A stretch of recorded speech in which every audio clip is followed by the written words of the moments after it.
Okay. Hey, what's up mga bulkit? Dito sa Bicol, sa bayan namin brown out dahil may bagyo. At hindi namin magamit tong tire changer. Kaya eto, ipapakita ko sa inyo. Doon sa mga umorder sa akin ng panikwat na pang SUV, eto yon. Buti na lang, yung aming customer pumayag na ipasikwat yung kanyang gulong. Kaya eto, subukan natin to ha. Pakita ko sa inyo mga bulkit ha.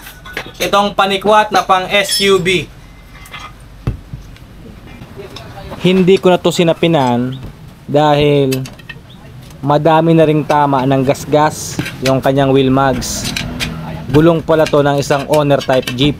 Sakali man mga kabulkit, kung wala kayong tire changing machine at ito nga muna, sikwat ang gagawin nyo, mas magandang tanungin nyo muna yung customer natin kung payag siyang ipasikwat.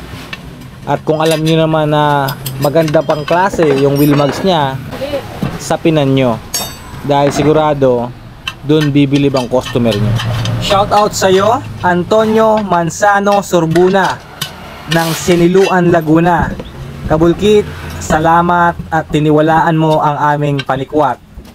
3 pares po ang kinuha niya, pang motor, pang SUV at pang truck. At sa lahat ng kabulkit na umorder ng aming panikwat, maraming salamat po. Nagsimula ang lahat sa isang munting pangarap ng batang mula sa hirap at nagsusumikap na maabot ang tuktok.